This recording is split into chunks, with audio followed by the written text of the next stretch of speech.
Okay, may I speak about the Dhamma?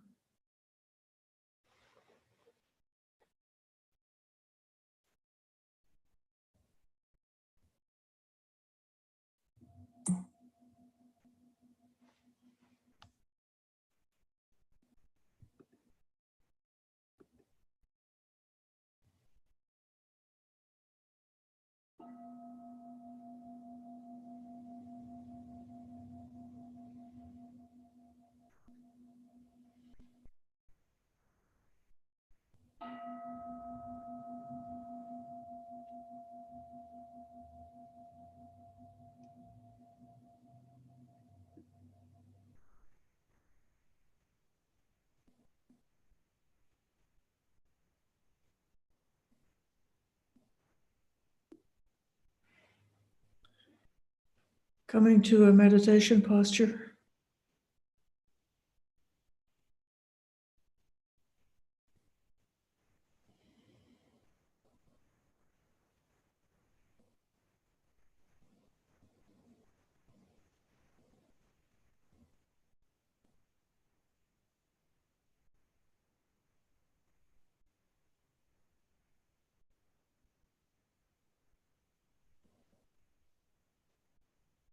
Making the body balanced and upright.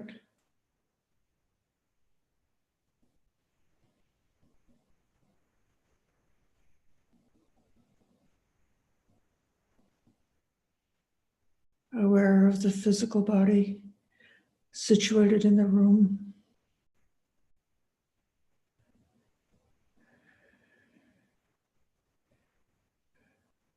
Feeling the weight of the body on the chair or the cushion. The feet pressing into the ground.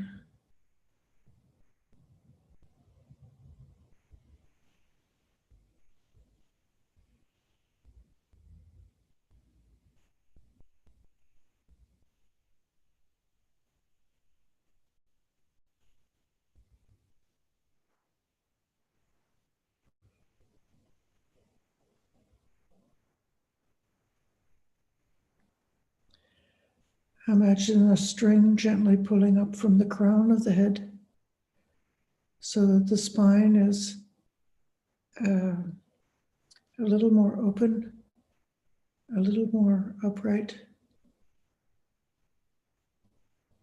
like a tree planted on the earth.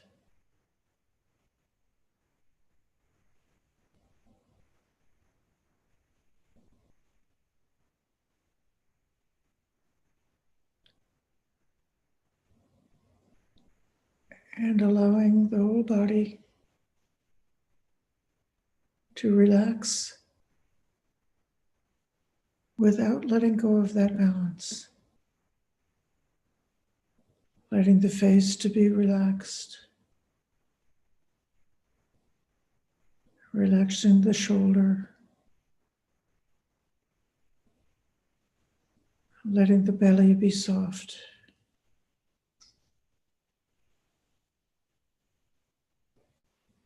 Letting the hands rest on the lap.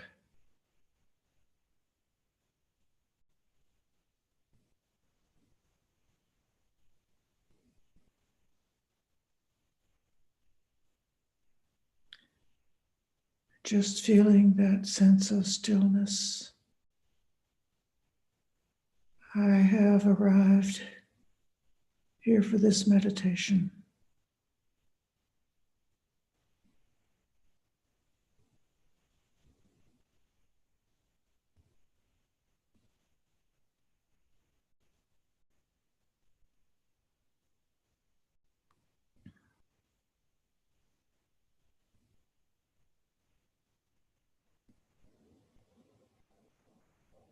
There's nothing to do except noticing what arises for our experience in the here and now.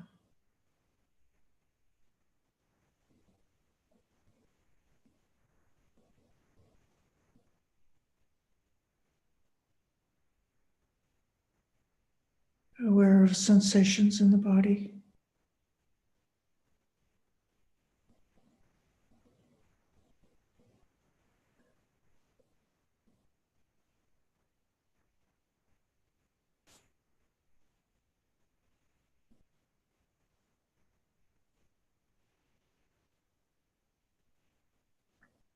from the top of the head to the bottom of the feet,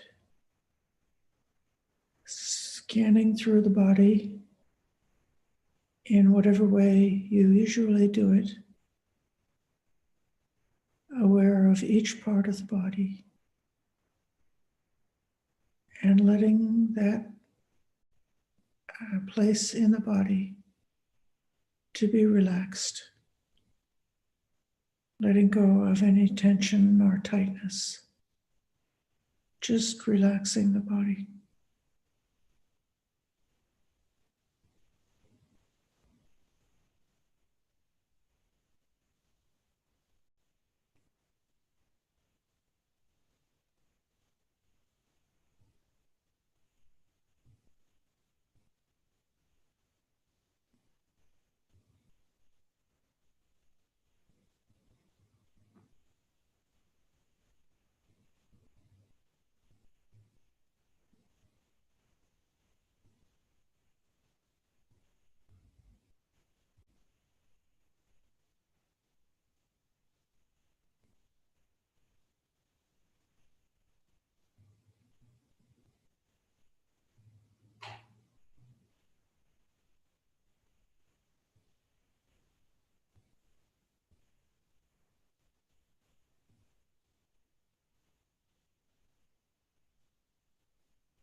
Particularly aware of any feeling or Vedana, whether arising from the body as we scan up and down, or a Vedana that's just mental from a thought or a memory.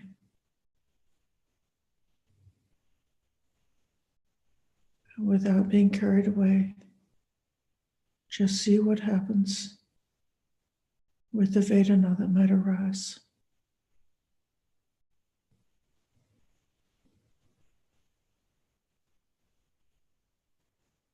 While we continue contemplating the body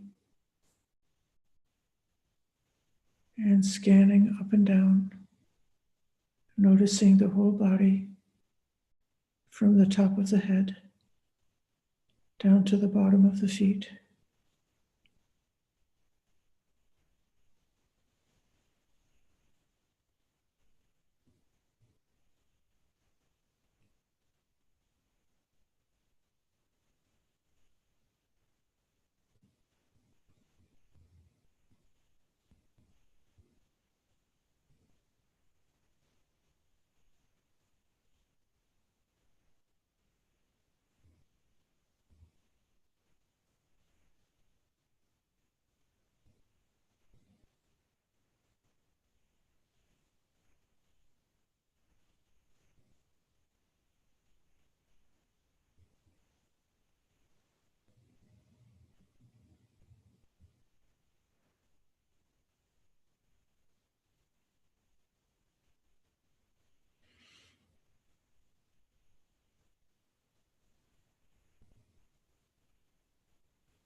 Take a minute to stretch the body if you need to.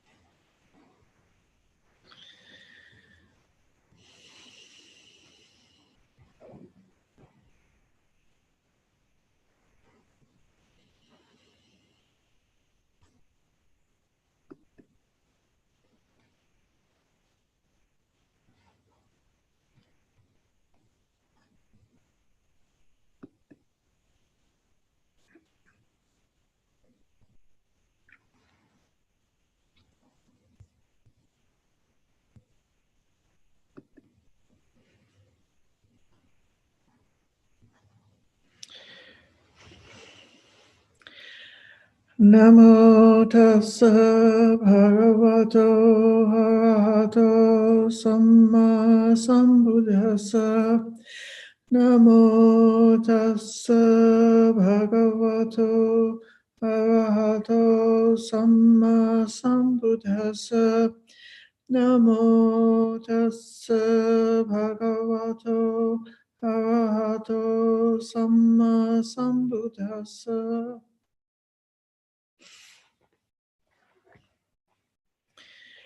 Dear friends, these days here in California and possibly where you are also, the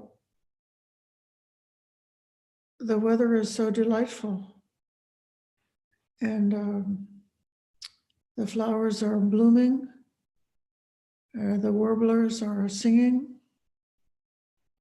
and it seems as if nature puts out an especially fresh and delightful aspect at this time of year, which made me think of reflecting a bit about Vedana, feeling.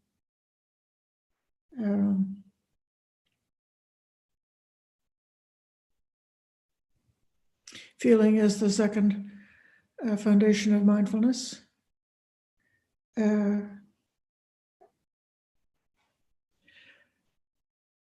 They say that feeling is sort of like the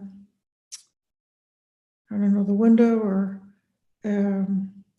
between the mind and the body. Very often, feeling is arising in the body. So as you were doing the body scan, if you were doing that during the meditation hour, you might have noticed that different corners of the body were either feeling pleasant or unpleasant, or feeling neutral. And when you directed the clear light of awareness towards that experience, you may have had experienced it more clearly or with more intensity. So in science terms, there's different changes happening in the body, and when it's kind of like recognized by the mind, that's what we call feeling. So there are also feelings that are not actually so much manifested in some actual change in the body, but those purely mental feelings or purely brain feelings are still actually connected to the body. It's something that we developed through evolution. So in 1920, I had a very scary experience with a snake, and it caused a very big jolt of adrenaline for me. And I also sort of like overlearned the experience. So for the entire day, that entire day, every time I would see a vine or something like that, I would think it was a snake. and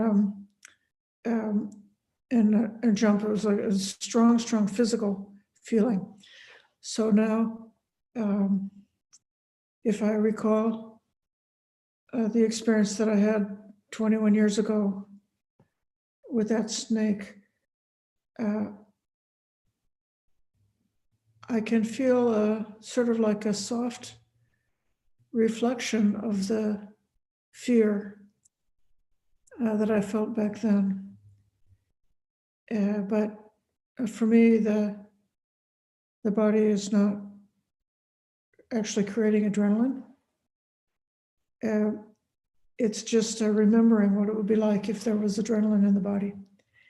So likewise, there are feelings that are just brain feelings. In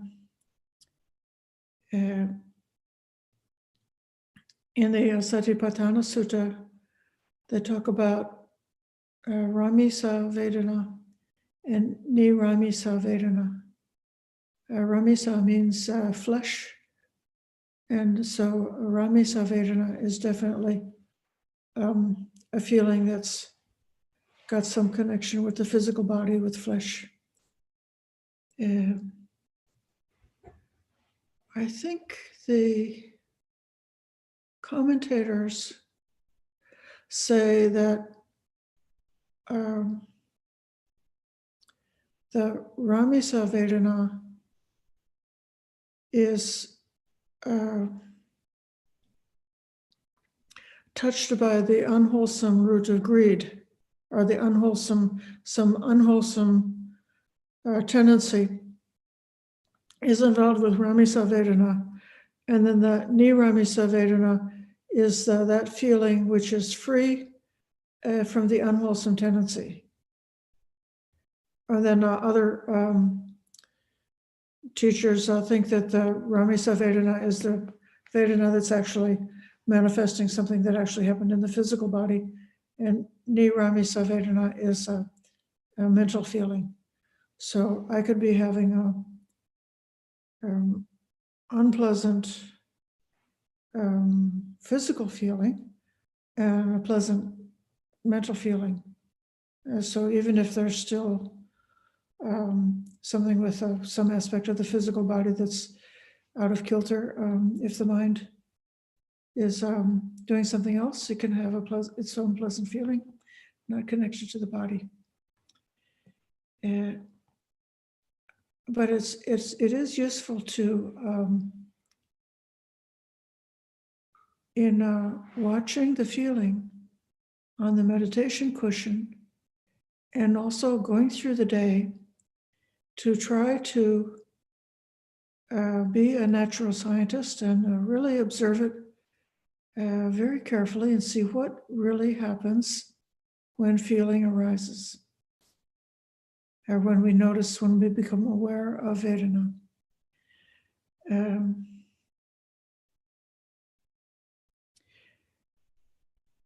I got the idea that if there are unwholesome tendencies present, that the mind is not mindful, or we are not mindful, then especially for pleasant and unpleasant feelings, the attention goes out and locks onto that object. And so we lose the mindfulness about what is the state of this body and mind, because all of our attention is on the snake or on the flower or on whatever the object is. They talk about the asavas, sometimes called the taints, which is what goes away when one becomes awake. Or sometimes asava is translated as an inflow or an outflow. So in terms of being an outflow, some of the teachers say that an asava is what makes the mind goes out. The mind leaves this person and gets lost in objects. So when the body has flowed out or flown out and is lost on its object, then we are disconnected with what's happening within our own person, within our own body and mind. And then that will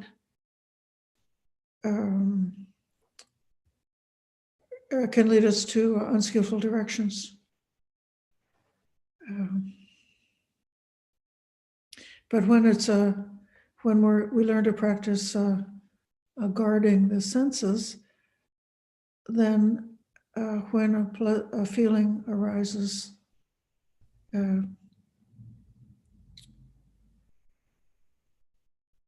a feeling is just a feeling, and it's not necessary. There's not the impulse to lose the inner awareness when the feeling arises, and one can choose to give attention to the object, but without losing that inner awareness and without being pulled away. And when the mindfulness is present, then one is much less likely to fall into reactivity. The Bhikkhuni Visakha in the Chula Vedala Sutta gave an explanation about feeling. The feeling is arising in terms of pleasant, unpleasant, and neutral.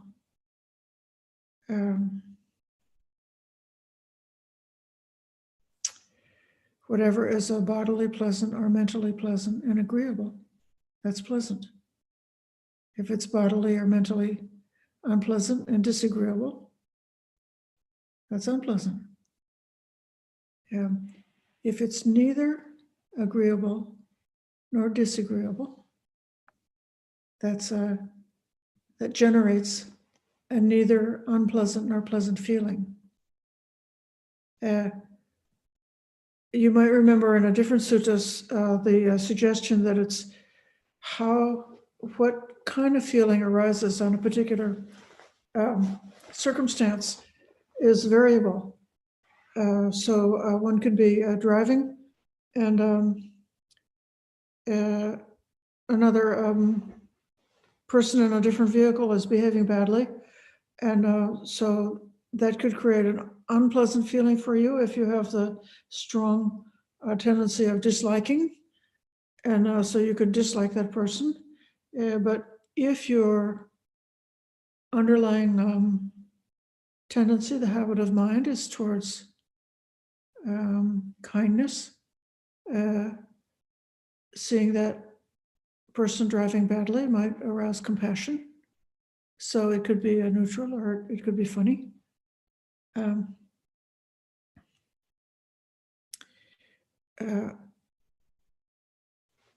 The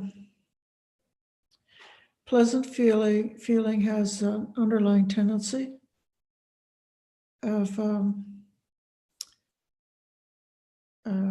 lust or passion. And for the unpleasant feeling has the underlying tendency to repulsion. And the neither unpleasant nor pleasant feeling has the underlying tendency to ignorance. So if you are not guarding the senses, and if you've not done the work to tame the mental habits of lust, of repulsion and ignorance, then you can go through your whole life being activated by one thing after another and having those unskillful and unbeneficial mental habits being activated for you and triggered for you by Vedana. So that gets to be a very not useful rut. But it's not necessarily so that these tendencies have to be arising.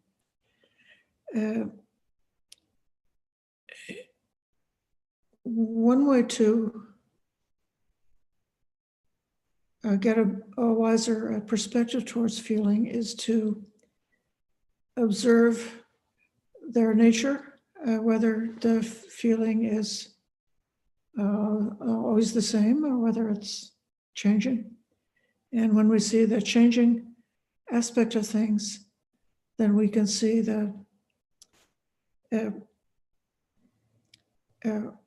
there's much less tendency to cling on to them. In the Chula Vedala Sutta, it says,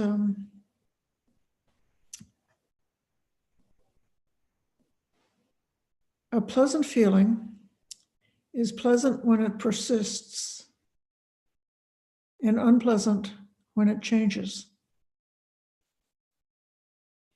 An unpleasant feeling is unpleasant when it persists and pleasant when it changes.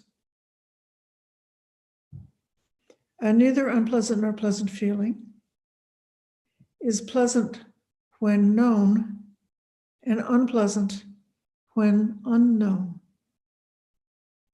So rather than experiencing these Vedana as being absolute things that, particular kind of object or particular kind of event has got a flavor that, it's all, this kind of object is always pleasant. You can see that that kind of object would be, if it's a pleasant, lovable object, it could be pleasant while it's still there, and then it can be unpleasant when it goes away. And the same thing with unpleasant things. When there's a painful experience, then we can think this too shall pass, and then we can discover the pleasant feeling within that.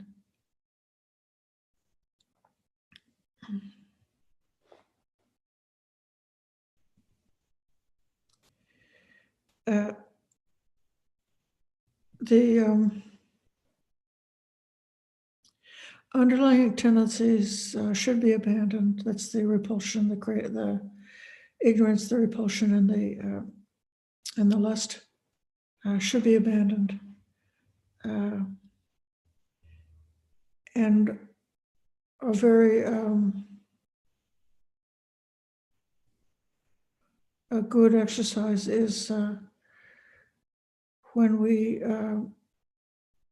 have a chance of experiencing meditation and having some concentration, being secluded from sense desires and secluded from unwholesome states, then we may experience pleasant and neutral Vedana, which is very safe Vedana because of the mental seclusion. And so that gives us such a powerful, effective, and healing opportunity to reprogram the mind away from those unskillful tendencies, and or even some of the contemplations, like the contemplation of the Brahma Viharas, loving kindness, and so forth, contemplation of the Buddha or the Triple Gem or the object which is inspiring for us. Those are all, when they are practiced with mindfulness, they can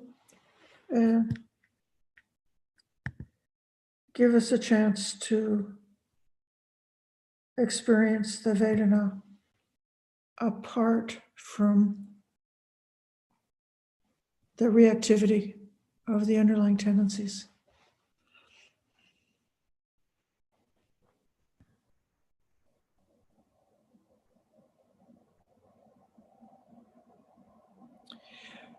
In a certain way, unpleasant feeling is easier to work with than pleasant feeling, because a repulsion itself is so unpleasant, and we would like to get out of it if we could.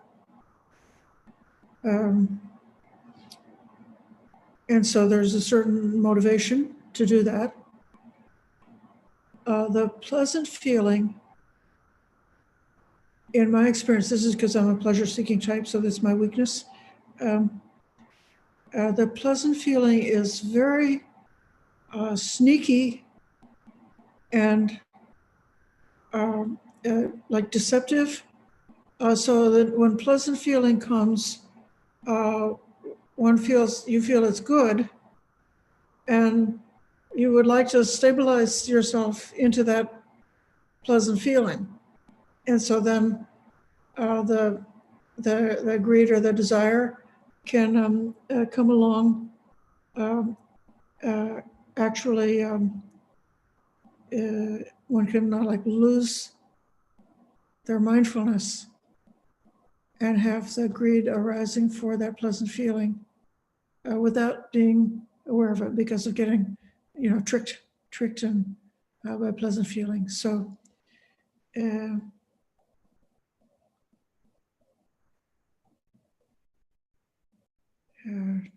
neutral feeling is the best of all. When we have very clear active awareness.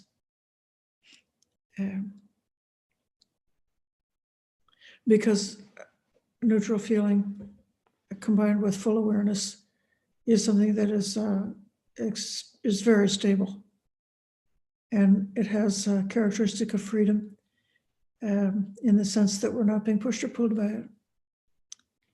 So my suggestion to you is to again, like, try to be honest with yourself, see what the mind does when encountering pleasant and unpleasant feelings, especially pleasant and unpleasant.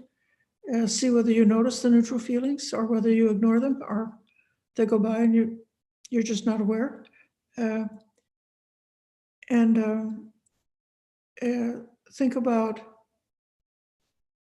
guarding the senses in the sense of, does the mind get lost in the object?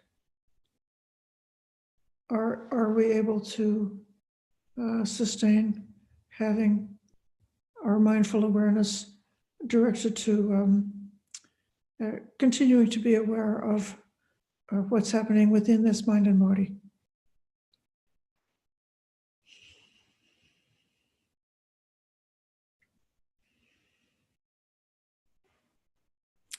This is a very brief reflection because I want to allow time to hear your own reflection and what you have experienced and what you know about being skillful about the Vedana, working with Vedana in meditation and working with Vedana and in all the postures of daily life.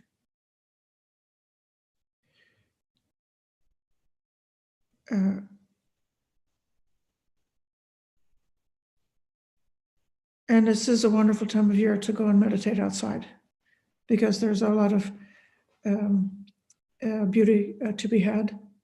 And with the right attitude, the encounter, the enjoyment and the pleasure of the beauty of nature is one of the more safest kinds of contemplation we can do. And why is it safe? Because most people know that they are not the owners of nature. And so they don't, it's very easy to experience nature without having that identification of trying to make the bird song as my bird song. Unless you're a professional bird watcher, in which case you can get a extreme greed and identification with the experience with birdsong. But if you forget about that, you can just experiencing it as something that is part of the flow, the continuum of your life experience. But you don't need to own it.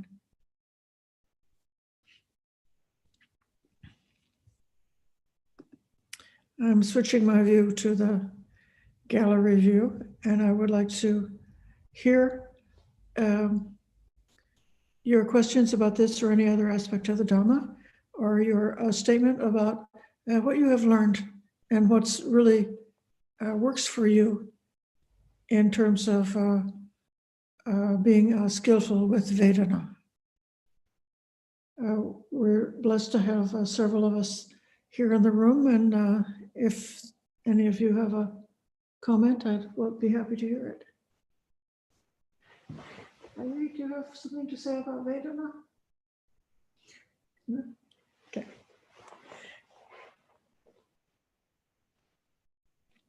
I had my shot today, my vaccine, first shot. So it made me a little sleepy.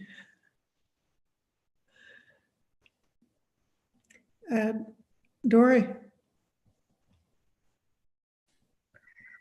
I will say, as a householder practitioner, my experience in really practicing and recognizing Vedana, I had to go on a retreat because it seems like in daily life, things are happening so fast and it's just so complicated that it's very difficult to analyze. But on a retreat, it's almost like, let's say you're allergic to something and you go on this elimination diet, right? Where you take everything away except the most kind of bland and necessary food. And then, maybe add things little by little, and you can see how you react. And it seems like a retreat gives us that opportunity to kind of set for the minimal baseline. And then once the mind can be a little bit stable because it's not bombarded with all of this stuff, then you can see when you pushed or pulled from that stable point. But while you're in it and while things are coming at you, it's very, very difficult to practice. So in my daily life, when things are coming at me, I think the best thing that I can try and do is just relax as much as I can. Be relaxed and don't be so fearful and reactive. I just would like to invite you to think of reversing that metaphor and think that you are bombarding all of the objects and the people around you rather than they're bombarding you, because your mind is jumping out and getting involved with all the different objects. And also in daily life, if we want to survive in the jungle, we've got to react appropriately for our safety. And so then there's a lot of reaction happening. But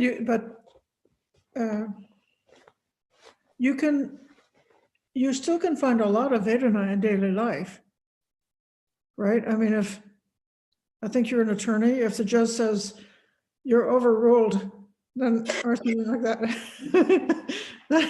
that would be an unpleasant feeling, right? And just to, try, to some extent, or just go like what you like and dislike. That's easier to see. I like this, I don't like that. Or and then do as much as you can looking back in daily life based on the skill that you acquired while you were having your meditation retreat or taking your quiet day or something to get recentered.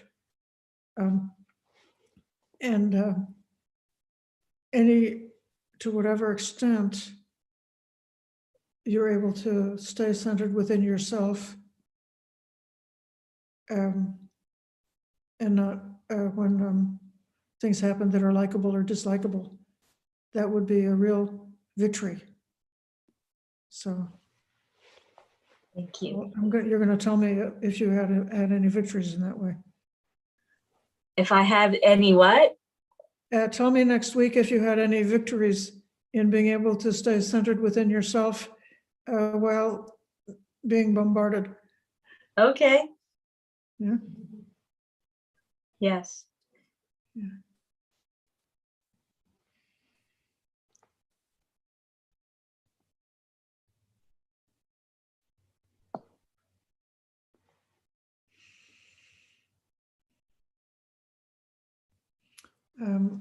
I think that Vimuti has something to say. Would you be willing to come up here and talk to the camera so they can see you?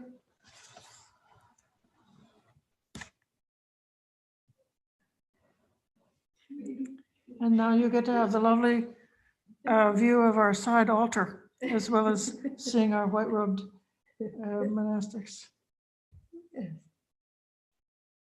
So I'm very tired tonight. And so I'm working with being tired. And it's persistent. It just keeps coming back and coming back and coming back and coming back and coming back. And I've done a lot of work over the last 15 years with being tired because I did a lot of meditation at night. And it's actually things slow down when you're tired. You know, your mind isn't working so fast and there may be things happening, but you're not registering them. And so actually being tired is a very fruitful time to observe what's happening, because inevitably, you know, there's some story going on like, well, I shouldn't be here. You know, why should I have to come to this? Or, you know, I should be in bed. I need my sleep. You know, like, so there's this like backstory going on that's like, because there's this wanting to push it away, push it away, push it away. But it's just this unpleasant, heavy, you know, heavy feeling. And then there's nothing very clear mentally. So there's nothing, there's like, isn't that pleasant thing to grab onto? But we get tired all the time. Every day I get tired. Sometimes I get tired during the day, but certainly by the end of the day, you know, this is happening. And so it's this repetitive experience that happens over and over and over again. And so if you just take that experience and just try to really thoroughly observe that experience and how and what you're doing with it, and is that skillful? Like you can, because you can actually, if you just can back up a little bit, you can let those, whatever those thoughts are that come, you know, and want to, you know, well, when this is over, I'm just going to like disappear and I'm just going to go to bed really fast. And, you know, like it starts planning on how it's just going to give up. Right. And so like that'll come, but it's not important. And you don't have to become that. That isn't, it's just some story that at times you've entertained. And so it's there and it comes, but it's not important. Like right now, I'm more energized because I got up just to talk about this. I wasn't even sure what I was going to say. But the feeling of being really tired is still there. So, but there's all this mental energy now. Because I actually decided to talk about it. And the same is true for when you start to examine it. Like I remember one time I was doing walking meditation in a mobile home, and I was just walking in the kitchen back and forth to the table, and at very short distance. And so one end was the refrigerator, the other end was the table, and I'm thinking, there's these thoughts going through that, well, why are you doing this? This is like too much. And what are you going to get out of this? And then I thought, well, what could I get out of this? and then it was like, well, what if I just don't believe any of this? Right? Just let go, just let go, just let go. And then boom, it was like, wow, I was really present. And then, so then everything like turned on its head. So I just find that I've just done so much work with it that that the slowness of the tiredness, even though it's unpleasant, is actually really helps you, because it doesn't have so much bombardment. And so if you could just not believe it, just try to step back a little and to not be so involved with, well, now you're sweating because you're having a hard time holding your body up, right? And then there's this feeling of being hot and sweating and everything. And it's almost like there's this little fire going on and this disaster happening, all around being tired. That's all it is. A bunch of Vedana, and then all the stuff that piles on top of that. So anyway, that's mine. So an aspect of getting, when I spoke about getting lost in an object, getting lost in the thoughts about the situation is a big danger, which is clearly prompted by Vedana, especially unpleasant Vedana. I mean, that's the biggest trigger to constant thinking is as you look underneath, there's something unpleasant. So one way of just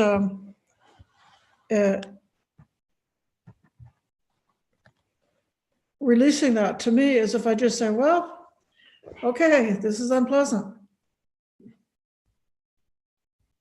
And, give up. It's like the thinking is a form of resistance. So I'm trying to get rid of the unpleasant feeling by thinking about how to get out of it. But if I just accept it, say, well, it's unpleasant, then that also can come back to clarity. Yeah.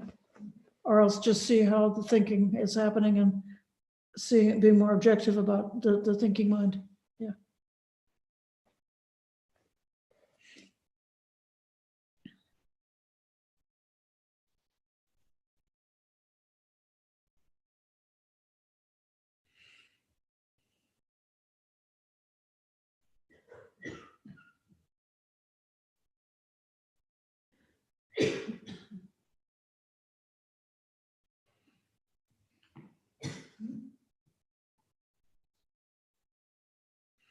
I just want to acknowledge that I have barely spoken with Bob Flax in 3 months. And what a pleasant feeling I have to see you here.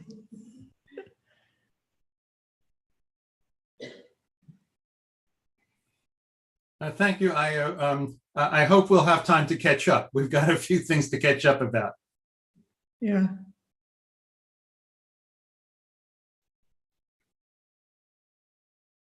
Okay, Ananaya.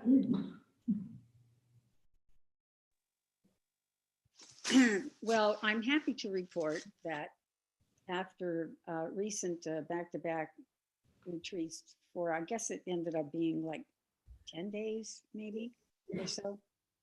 But during that time, I really examined and renewed my aspiration and intention to,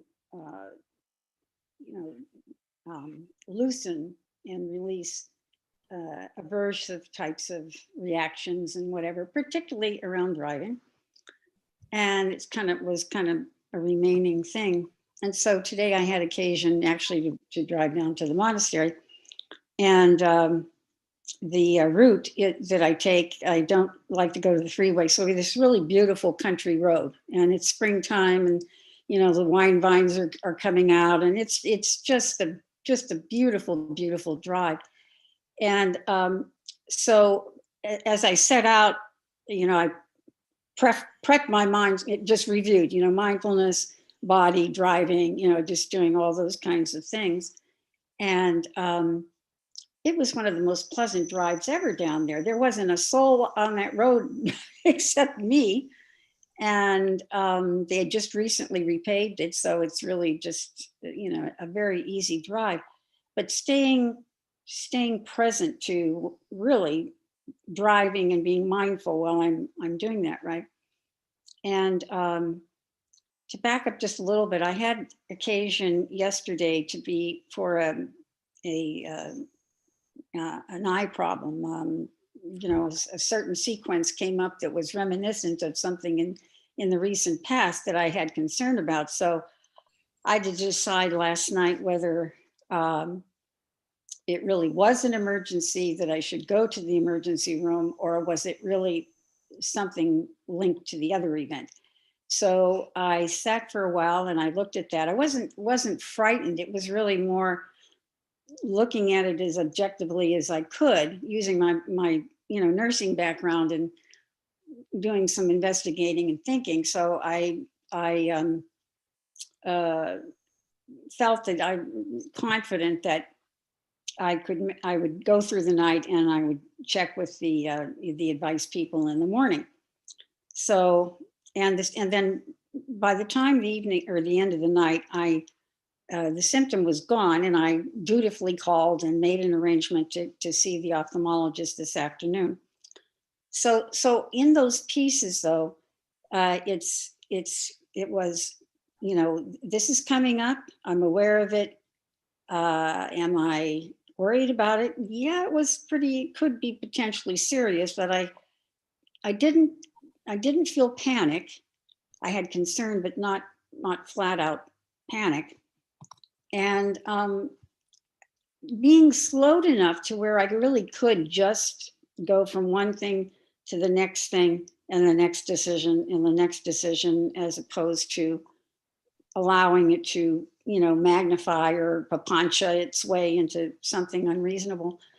So anyway, so I went down to the monastery, did what I had to do there, and then went to see the doctor. And that all also went very smoothly. And part of that was driving on the freeway. And so again, I'm very mindful and, looking at just being very, very present to the drive and, conditions. And got through the doctor's appointment. And fortunately, that the vision part was not affected whatsoever, and it appears to be part of something else. So that was the good news. And being able to do, actually, I do metta when I drive also, in the sense of may I be well, may all drivers be well. And that metta, I can't emphasize it enough, for me personally, is just a marvelous practice, because it really, really does help in stressful situations, or if Vedana is coming up, if it at all starts feeling overwhelmed, going right into metta has just been really great. So anyway, so they at one point in the exam, they had to dilate the eyes. So I'm sitting in a quiet room on the chair. There's only me in the room at that point. I thought, great, I'll just sit here and meditate till the doctor comes. So it was just like, just felt a very, very positive way of, an observation that practice is having results, and practice works, and that one can practice in lots of different settings, even if it's, if it's only for the 5 minutes or whatever, but whatever it takes to just slow it down enough to where the reactivity doesn't, you don't have a chance of going off. And in your talk, when you said the thing about the effluence, that's the word that I, with the asavas or whatever. And when you said it, I just had the sensation of literally the eye contact, like flying out of my eye and latching onto something. It was a great visual. And that is what happens. If we're not present or slowed enough, it's like the flick of a lizard's tongue or something. It'd just zap right out there. And then you're off and running. Then the whole, the whole thing starts, the papancha starts rolling, or the potential for that anyway. So anyway, so that's my report. Thank you for your talk and for your Dory's comments or whatever. Very good. Great. So thank you for repeating that. And I love the lizard metaphor of the lizard's tongue going out and grabbing the object. That's a so there's an aspect. This is what I heard and what you said. Part of heedfulness is taking care to protect our own mental state. And we're protecting our mental state in terms of establishing good intentions, and also in terms of establishing and trying to stabilize the mindfulness as much as we can. So when we condition the mind by, say, intentionally practicing metta or something like that, that is putting up a guard against ill will. And you might know from previous experience that driving on the highway is an occasion that there's a danger of ill will while driving on the highway. And so you've established the other intention. That's it's absolutely right effort.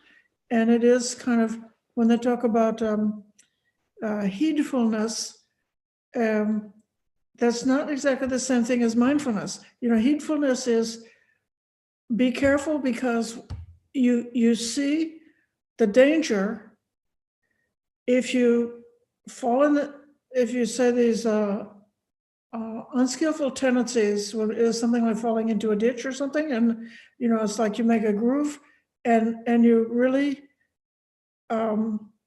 you would rather not do that.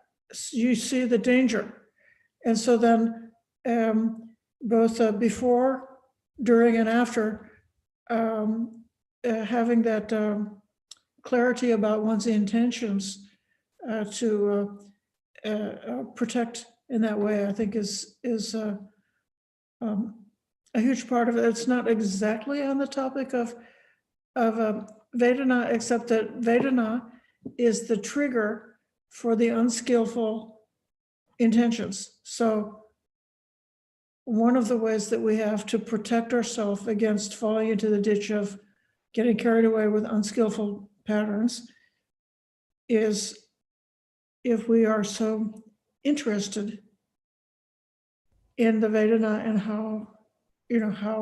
how that's experienced and what happens, what happens in the body, what happens in the mind when something comes up. And if you didn't notice the initial eye contact, if you noticed, I like that or I hate that, at least, whenever you notice it, then you can bring that clear mindfulness, and that's a second way of protecting against unskillful states of mind.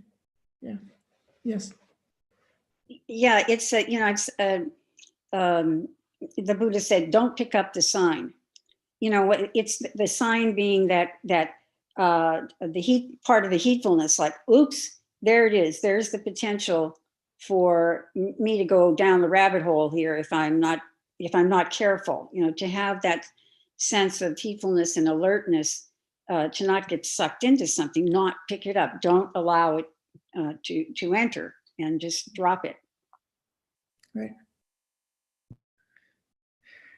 Well, thank you all who spoke for your useful contributions. We're coming up to 8:30, and since some of us are sleepy, we would be happy to go ahead and give respect to the Buddha Dhamma Sangha, and then that will be all for tonight.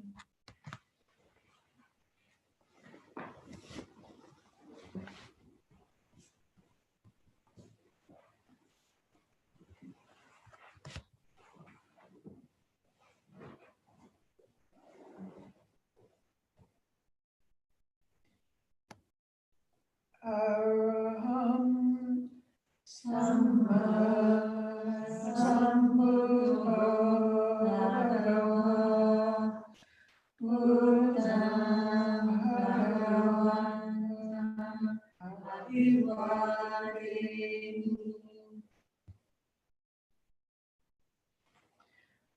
Swakato Bhagavata Dhammo Dhammam Namasami.